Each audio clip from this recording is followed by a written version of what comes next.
고현수 의원님 수고하셨습니다. 다음은 강성민 의원님 질의해 주시기 바랍니다. 예, 반갑습니다. 강성민 의원입니다. 수고하십니다. 질의할 사항이 많은데 일단 4.3 문제 중요한 부분 두 가지 하고 가겠습니다. 이사장님께 묻겠습니다.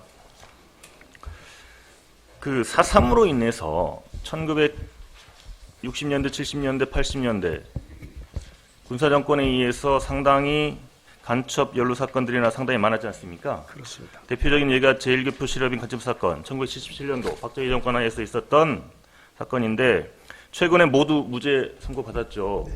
이와 관련해서 11명 중에 10명이 제주도민 아닙니까? 강우규 씨를 비롯해서 대다수가 또 많이 지금은 고인이 되셨고, 이와 관련해서 4.3 평화기념관에 전시가 됐었죠. 2018년도 3월에 평화기념관이 개관을 하면서. 맞습니까? 네, 맞습니다. 지금 6개의 전시관이 있고 주제별로 전시를 하고 있고 그렇게 알고 있는데, 근데 리모델링 사업 언제 하셨죠? 2016년, 17년 그렇게 예. 진행되고 알고 있습니다. 이 과정에서 그 당시 박근혜 정부였죠? 예, 박근혜 맞습니까? 정부였죠. 예. 예. 이사장은 누구였습니까? 이사장님은? 전임 이사장은 이문규 이사장이었습니다. 아, 이문교 이사장님이셨고, 그때 이 전시문이 사라졌습니다. 그 이유가 무엇입니까? 그것은 물론 뭐 정권이라고 이렇게 규정하기는 좀 어려운 것 같고요. 오간이 그 마지막 그 고관을 전면적인 리모델링을 했는데 그 오간이라고 하는 것은 4.3 이후의 진상 규명의 과정을 이렇게 전시하는 건데, 그 사이에 그러니까 2008년도에 처음 설치할 때가 10년이 되다 보니까 진상 규명의 과정이 여러 가지 사업, 뭐 공항. 근데 왜 뭐 여러 말씀하시는데 왜 이 조작간첩 사건 연루된 부분만 삭제를 했는지? 아니죠. 그것만이 아니고 몇 군데가 이제 삭제되고 보완되고, 그러니까 제한된 공간에서 그 많은 것을 담으려다 하다 보니까. 근데 문제는 정황상 제가 회의록을 좀 봤는데요. 2016년 4월, 2016년 6월 왜 이 부분에 대해서 행자부가 개입을 합니까? 4.3 평화기념관 전시 패널 수정을 요구했지 않습니까? 박근혜 정부가 한 거 아닙니까? 행자부는 4.3 지원 과를 이제 두고 있기 때문에 아마 그때 이제 참여한 걸로 알고 있습니다. 공문에 이게 회의록에 다 나와 있고, 당시 전시위원들은 전부 대다수가 반대를 했습니다. 인터뷰에서 나왔지만 심도 있는 검토가 필요하다, 강압적으로 수정하라 이렇게 말씀했고요. 근데 나중에 컨텐츠를 보강하라는 내용이 명시됩니다. 이는 2017년도에 5월인가 6월입니까? 그 재심 재판에서 이분들이 무죄를 받았기 때문이죠. 맞습니까? 네, 그렇게 알고 있습니다. 근데 그 이후에 또 전시물은 역시 삭제됐습니다. 왜냐?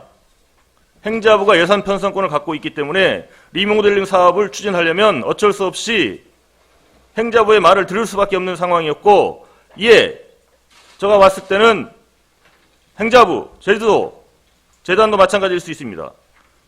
이를 묵인하고 간첩 사건 관련, 4.3 관련 조작간첩 사건 전시물은 삭제했다고 보는데 어떻게 생각하십니까? 그 부분은 앞으로 다시 한번 리모델링 개선할 기회가 있으면 재검토를 하도록 하겠습니다. 지금 행자부, 제주도 모두가 기억이 안 난다, 업체도 비밀 준수 사항 때문에 얘기를 못한다, 이렇게 말씀을 하고 있습니다. 이는 상당히 중요한 문제입니다. 4.3의 47년 3월 1일부터 54년 9월 21일까지의 4.3 기간의 역사도 중요하지만 4.3 진상규명 과정의 실체와 그 진상규명 과정에 상당히 많은 분들이 피해를 보셨고, 그 자랑스러운 역사들이 묻혀버리는 이런 누를 범해서는 저는 안 된다고 생각을 합니다. 어떻게 보십니까? 하여튼 그 부분에선 앞으로 좀 심도 있는 검토를 할 필요가 있다. 심도 있는 검토가 아니고 반드시 복원되어야 된다고 생각합니다. 우리가 항상 4.3 운동을 하면서 과거사 해결을 얘기하면서 기억되지 않은 역사는 반복된다고 해왔습니다. 본의원 그 평화기념관에 사라진 4.3 관련 조작간첩 사건 관련 전시물을 반드시 그리고 하루속히 복원해야 한다고 주장하는 바입니다. 이를 통해 조작간첩 사건 희생자와 그 유족의 명예가 회복되고 역사적 진실을 널리하여 다시는 이러한 반인권적 행태가 대한민국 정부에서 일어날 수 없도록 해야 할 것이라고 생각을 합니다. 또한 전시물 복원 시 전시물이 사라진 경위 역시 꼭 기록해 후세에 알려야 한다고 저는 생각을 합니다. 아울러 추가 진상조사 보고서 또는 4.3 운동사 등의 조작간첩 사건과 관련한 사항 일체를 반드시 기록할 것을 주장하는 바입니다. 특히 정부, 행정안전부, 제주도는 이 문제에 대해 철저히 조사하고 그 결과에 따라 희생자와 유가족 그리고 제주도민에게 정중히 공식 사과할 것을 촉구하는데 우리 이사장님 생각은 어떻게 생각하십니까? 이 부분은 아까 말씀대로 그 과정을 다시 한번 살펴볼 필요가 있고요. 그거에 대해서 다시 한번 논의하는 기회를 가져야 되겠다 하는 생각을 이거 갖고 있습니다. 정황이나 모든 법 보면 당시에 정부의 입김이 들어갔다고 밖에 볼 수가 없고 이에 따라서 우리 제주도나 4.3 재단 역시 묵인했다고 밖에 볼 수 없는 상황인 것 같습니다.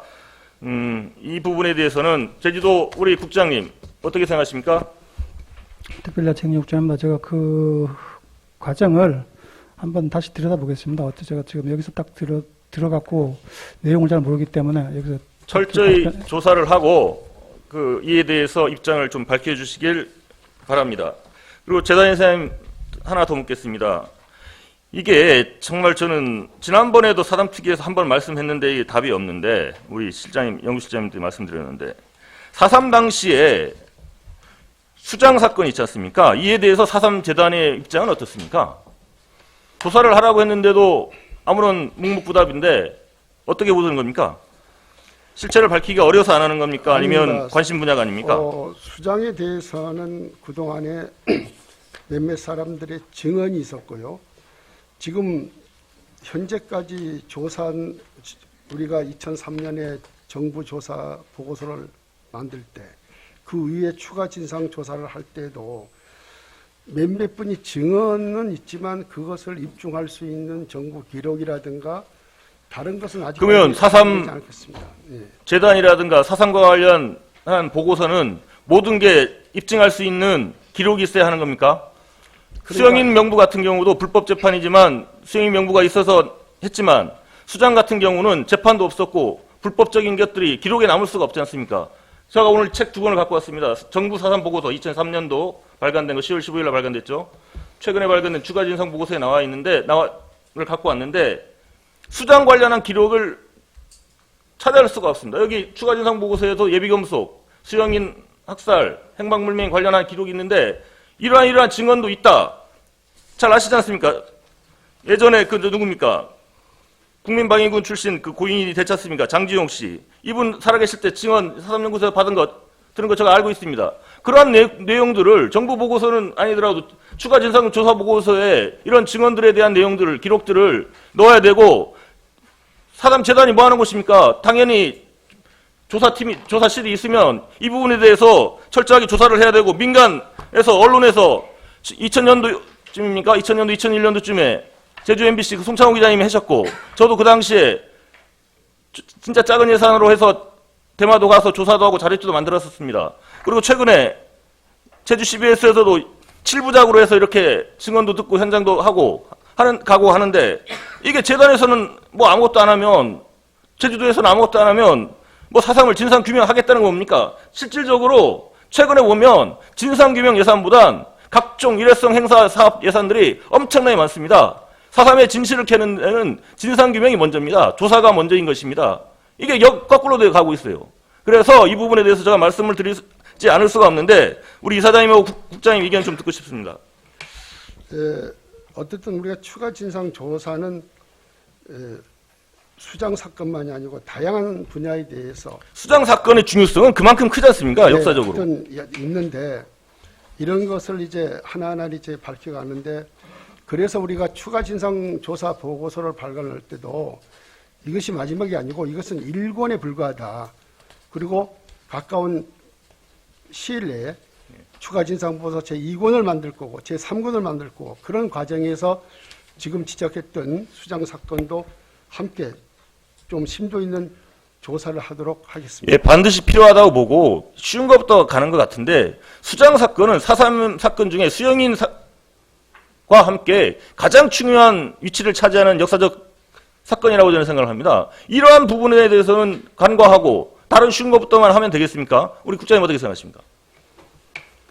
네, 특별자치는 입장입니다. 아까 양종훈 이사장님께서 말씀하셨지만 그 작년 말에 발간된 게 진상규명 후속 조치 1권이고 거기 결론도 추가적으로 계속해 나갈 것이다 이렇게 결론 지었기 예, 때문에 하시겠다는 겁니까? 말겠다는 겁니까? 그러니까 그 재단임 이사장님 의견대로 앞으로 추가적으로 꼭 수장 사건이라도 그 외에 이제 밝혀지지 않은 부분들에 대해서는 지속적으로 이제 조사가 진행돼야 할 거라고 봅니다.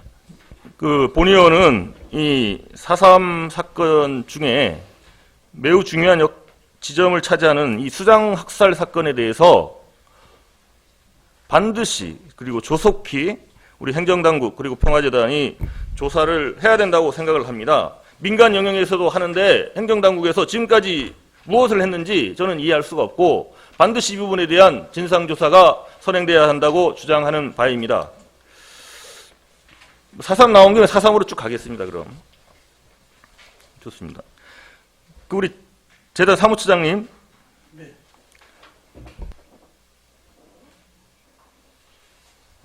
잠깐만 앞으로 나오시겠습니다. 예, 사무처장 구성주입니다. 최근에 기부 물품 관련해서 국무회의 통과한 거 아시죠? 시행령 아십니까? 아까 3억 2천만 원인가 올해도 들어왔다고 하던데 모르십니까? 내원 기부금 받은 건 알고 있지만 그 그건 몰라요? 자세히 모르겠어요. 최근에 그 문제가 됐던 사건이 있지 않습니까? 기부 이런 관련한 것들. 네. 예. 그래서 정부에서 기부금품이 모집 및 사용에 관한 법률 시행령을 개정했거든요. 6월 30날. 1분만 더 쓰겠습니다. 죄송합니다. 모집 사용 정보 그리고 홈페이지 게시기간 연장, 등록청의 모집 등록 및 사용 승인 등 분기별 공개 의무, 기부금품 모집 및 사용 관련 서식 표준화 등 있는데 이 내용을 모르셨습니까? 그래서 이게 지금 기부한 사항에 대해서 제가 자료를 보니까 뭡니까? 이게 기탁금 관련해서 홈페이지에 올라온 거 보면 그냥 기탁 단체 명단 뭐 땡땡땡 뭐 이렇게 처리하시는 것 같은데 이 기부자에 대한 정보 공개 이 부분이 상당히 중요한 지점으로 나오고 있습니다. 그래서 네. 이 부분에 대해서 좀 심도 있게 좀 검토를 하시고 그 시행령 잘 보십시오. 그래서 공개할 부분들은 공개하고 이렇게 해야 되는 거 아닙니까? 네, 저희들의 그 내역적으로는 개인별로 준 기부금에 대해서 정리되어 있고 뭐 잘 하시겠지만 뭐 재단이고 해서 예를 들어 부실력의 논란 이런 것들이 혹시나 있을 수 있을까봐 정부 시행령을 개정한 거거든요. 네. 그래서 그런 취지에 맞게 시행령에 맞게 네, 잘 운영하겠습니다. 일 처리를 좀 했으면 좋겠습니다. 예, 알겠습니다. 지금까지 이걸 몰랐다는 게 말이 됩니까? 예, 이상입니다. 네. 예, 다음 질의는 이따 하겠습니다.